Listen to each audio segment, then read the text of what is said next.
Bismillahirrahmanirrahim. Assalamualaikum warahmatullahi wabarakatuh. Alhamdulillahi rabbil alamin. Wassalatu wassalamu ala sayyidina Muhammad wa ala alihi washabihi ajma'in. Allahumma salli ala sayyidina Muhammad wa ala alihi washabihi wasallim. Sekalom penghargaan ditujukan kepada para hakim yang berintelektual tinggi serta arif dalam menghakimi. Saudara serta saudari yang bakal meningkatkan revolusi ummah. Rasulullah suri teladan, akhlak yang berbeza zaman. Itulah maudhu syarahan saya pada hari ini. Para hakim, saudara serta saudari yang dirahmati Allah sekalian.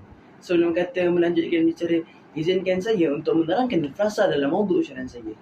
Frasa Rasulullah suri teladan maksud Rasulullah SAW punya adab serta akhlak yang baik yang boleh dijadikan sebagai contoh dan teladan kepada kita.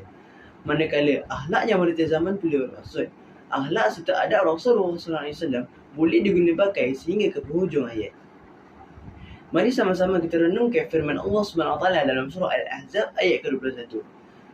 A'udzu billahi minasyaitonir rajim. Laqad kana lakum fi rasulillahi uswatun hasanah. Sadaqallahul azim. Maksudnya, demi sesungguhnya pada diri Rasulullah itu contoh dan teladan yang baik. Daripada firman Allah yang telah dibacakan tadi, kita boleh melihat bahawa Allah SWT telah mengutuskan kepada kita seorang Rasul yang boleh dijadikan sebagai contoh dan teladan kepada kita.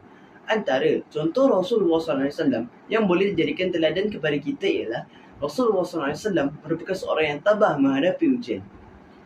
Hal ini dibuktikan apabila Rasulullah SAW kehilangan bapanya ketika sebelum dia dilahirkan.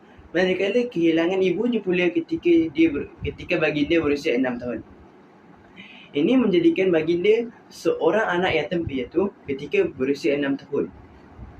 Tetapi Rasulullah SAW tetap tabah untuk mengembangkan agama Islam dan menyebarkan ajarannya.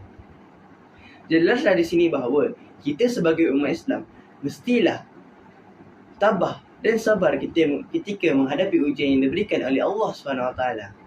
Selain itu, kita juga boleh mengikuti sifat Rasulullah SAW yang merupakan seorang yang maafkan orang lain. Rasulullah SAW sangat menyarankan kita untuk memaafkan orang lain. Allah SWT juga telah menjanjikan kepada kita ganjaran yang besar jika kita maafkan orang lain. Dalam firman Allah SWT dalam surah Al-Imran ayat 134, A'udzu billahi minasyaitonir rajim. الذين ينفقون في السراء والضراء والكظم والغيظ والعافين عن الناس والله يحب المحسنين.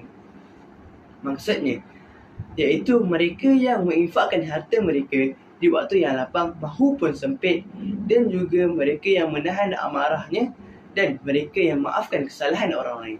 Sungguhnya Allah menyukai orang-orang yang melakukan kebaikan.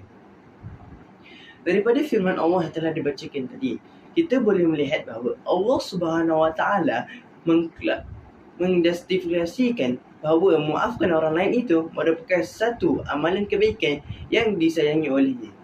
Jadi kita sebagai umat Islam perlulah memaafkan orang lain supaya kita boleh dapat ganjaran daripada Allah Subhanahu Wa Taala.